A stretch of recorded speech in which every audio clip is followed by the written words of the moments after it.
Good morning, folks.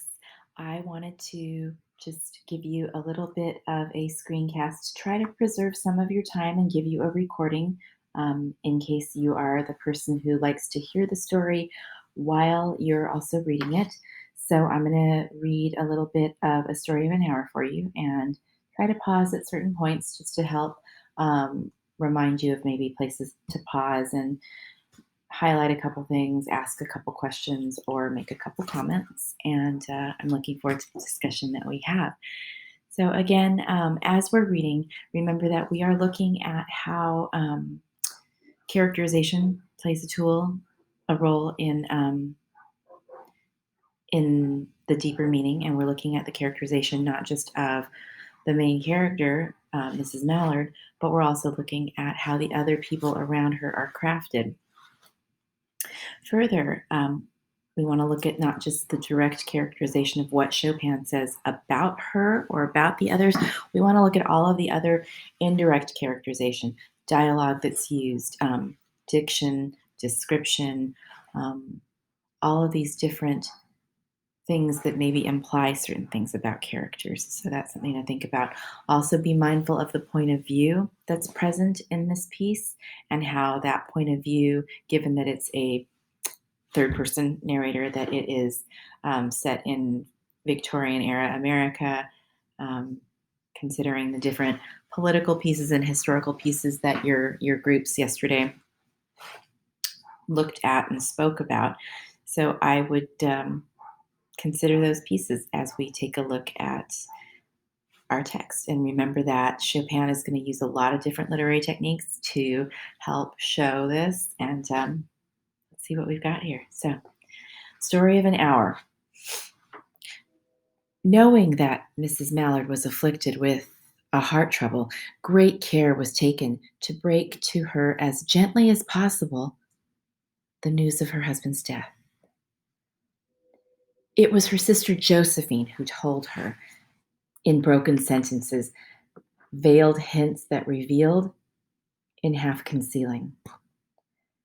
Her husband's friend Richards was there too, near her.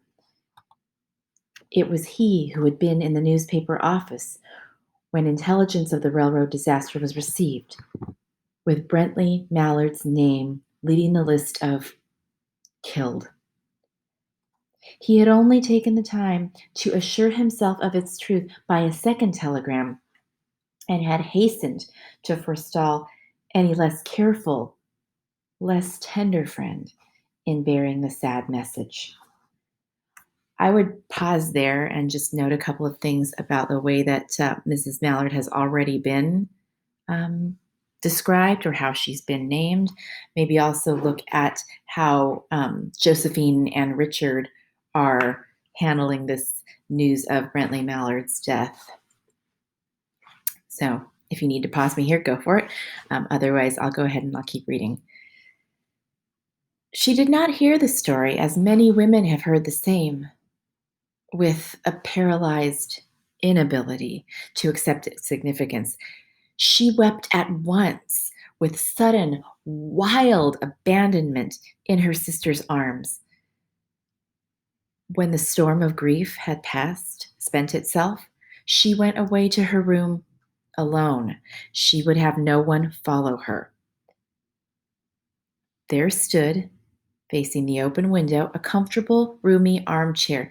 Into this she sank, pressed down by a physical exhaustion that haunted her body and seemed to reach into her soul. She could see in the open square before her house the tops of trees that were all aquiver with new spring life. The delicious breath of rain was in the air. In the street below, a peddler was crying his wares. The notes of a distant song, which someone was singing, reached her faintly, and countless sparrows were twittering in the eaves. There were patches of blue sky showing here and there through the clouds that had met and piled one above the other in the west facing her window. So again, take a moment and note that the setting changed. So she's no longer in a sitting room or a great room. She has then moved into her room, and she has separated herself from everybody. So I want you to think about what's going on there with regard to her reaction in the moment hearing about Brentley's death, and then as she moves into her room, what we start to notice about the way that she is presenting herself, or what she is noticing as well. She sat with her head thrown back upon the cushion of the chair, quite motionless, except when a sob came up into her throat and shook her, as a child who has cried itself to sleep continues to sob in its dreams. She was young, with a fair, calm face whose lines bespoke repression and even a certain strength. But now there was a dull stare in her eyes, whose gaze was fixed away off yonder on one of those patches of blue sky. It was not a glance of reflection, but rather indicated a suspension of intelligent thought. There was something coming to her, and she was waiting for it, fearfully. What was it? She did not know. It was too subtle and elusive to name. But she felt it, creeping out of the sky, reaching toward her through the sounds, the scents, the color that filled the air. Take a moment there and grab a couple lines and notes, because we're starting to see some things being intimated about Mrs. Mallard here. Now her bosom rose and fell tumultuously. She was beginning to recognize this thing that was approaching to possess her, and she was striving to beat it back with her will, as powerless as her two white, slender hands would have been. When she abandoned herself a little, whispered word escaped her slightly parted lips.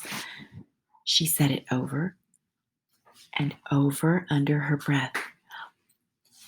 Free, free, free. The vacant stare and the look of terror that had followed it went from her eyes. They stayed keen and bright. Her pulses beat fast, and the coursing blood warmed and relaxed every inch of her body. She did not stop to ask if it were or were not a monstrous joy that held her. A clear and exalted perception enabled her to dismiss the suggestion as trivial. She knew that she would weep again when she saw the kind, tender hands folded in death, the face that had never looked save with love upon her, fixed and gray and dead. But she saw beyond that bitter moment a long procession of years to come that would belong to her, absolutely. And she opened and spread her arms out to them in welcome. There would be no one to live for during those coming years. She would live for herself. There would be no powerful will bending hers in that blind persistence with which men and women believe they have a right to impose a private will upon a fellow creature. A kind intention, or a cruel intention, made the act seem no less a crime as she looked upon it in that brief moment of illumination. Good word, illumination. Take a moment and think about, again, what we're starting to see about Mrs. Mallard, what she maybe was presented in the beginning of this story, and how she's starting to show some different things about her now. And yet, she had loved him. Sometimes.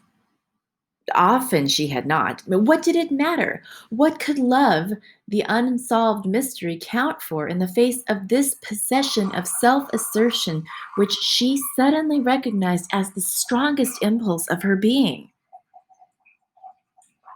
Free! Body and soul! Free! She kept whispering. Josephine was kneeling before the closed door with her lips to the keyhole, imploring for admission.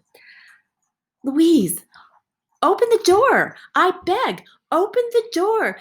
You will make yourself ill. What are you doing, Louise? For heaven's sake, open the door! Go away. I am not making myself ill. No, she was drinking in a very elixir of life through that open window. Her fancy was running riot along those days ahead of her.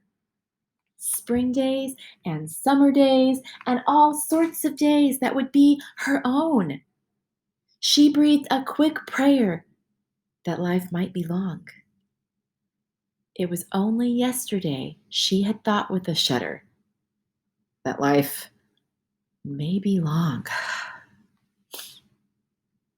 She arose at length and opened the door to her sister's importunities.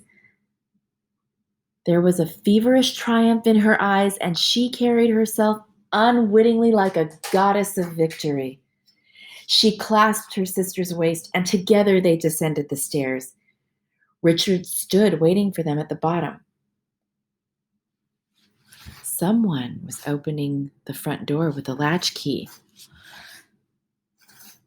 It was Brentley Mallard who entered, a little travel-stained, composedly carrying his gripsack and umbrella. He had been far from the scene of the accident and did not even know there'd been one. He stood amazed at Josephine's piercing cry, at Richard's quick motion to screen him from the view of his wife. When the doctors came, they said she had died of heart disease. The joy that kills.